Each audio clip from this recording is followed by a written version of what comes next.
Hello friends, welcome to the Cool Vedas. That's Vedas Cool. In the last video we saw how Vidura had warned the Pandavas of the Lakshagraha which was built for them in Varanavata.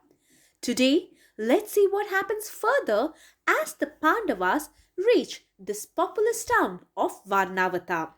Now, this story has been mentioned in Jatugriha Parva in Adi Parva. Let's listen along and find out more of what is in store for the Pandavas. So, all the citizens of Varanavata, on hearing that the sons of Pandu had come, were filled with joy, and they all speedily came out in thousands, taking with them all auspicious articles meant to welcome reverend men, according to the Shastras.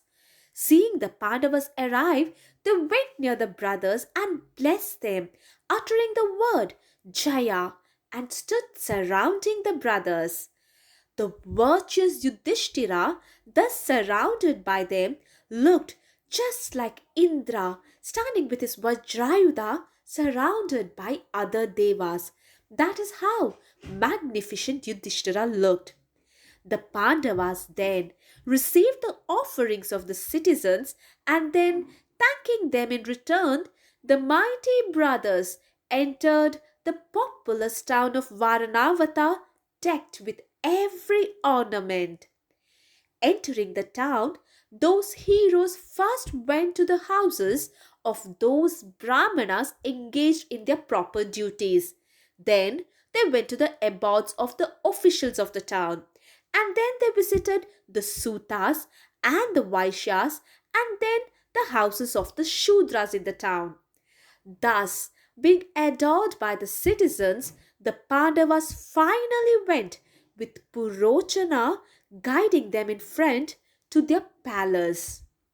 The wicked Purochana then began to pamper the Pandavas with the finest food and drinks, and also the best of beds and carpets were placed before them.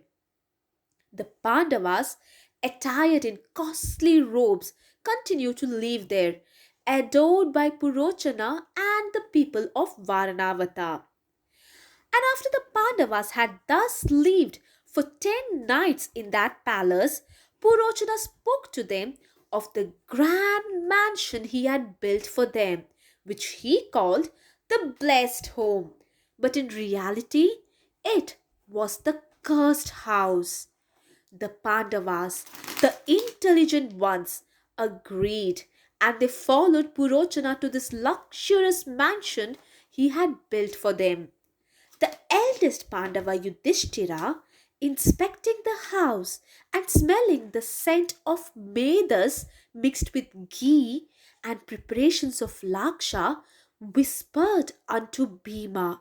He said, O Bhima, this house is truly built of inflammable materials. The enemy, with the help of trusted architects skilled in their work, have built this house with hemp, resin, heath, straw, and bamboos, with all of them soaked in ghee. This wicked wretch Purochana, acting under the instruction of Duryodhana, will burn us in this house when he makes sure that we are trustful of him. But O Bhima, Vidura knew of this danger and therefore had warned me beforehand. Knowing it all, that youngest uncle of ours, Vidura, ever wishing a good from affection for us, had told me that this house, so full of danger, had been constructed by this wretch under Duryodhana's command in total secrecy. Now, hearing this, Bhima replied, If, sir, you know this house to be so inflammable, it would then be well for us to return to the house we first stayed in. To this Yudhishthira thoughtfully replied.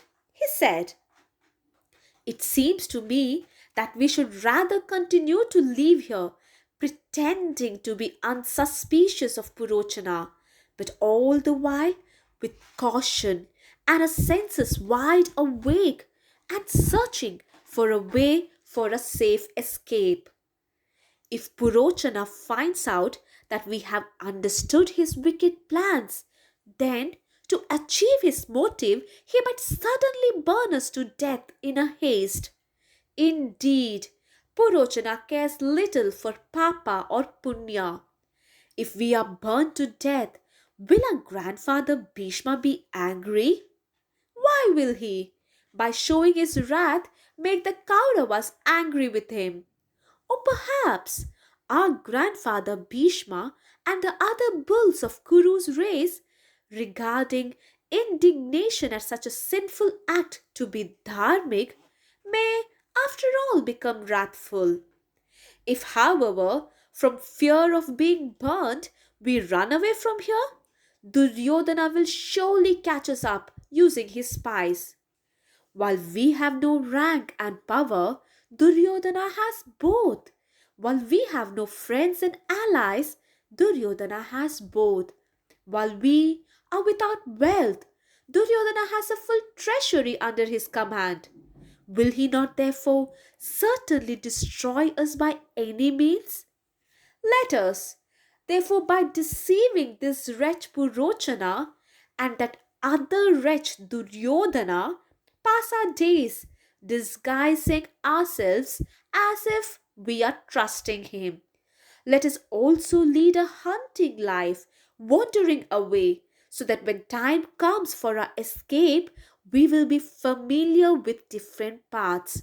Let us also from this very day begin to dig an underground passage in our chamber. In great secrecy, it should be done. If we act in this way, concealing our motives and actions from all, fire shall never be able to consume us. We shall live here, actively doing everything for our safety, but with such privacy that neither Purochana nor any of the citizens of Varanavata may know what we are after. Thus told the intelligent Yuddhistira. Bhima readily agreed to this, and the Pandavas, with their mother, began to live there, ever cautious of the snake living amongst them, but pretending to be joyful and careless, meanwhile doing all that was required for their future escape in great secrecy. Now, can the Pandavas escape from this trap all by themselves? Or will they be helped by a good soul? Now, who is this who will come to rescue Pandavas? Let's read along and find out more. Please like, share, and subscribe our channels for more Mahabharata stories.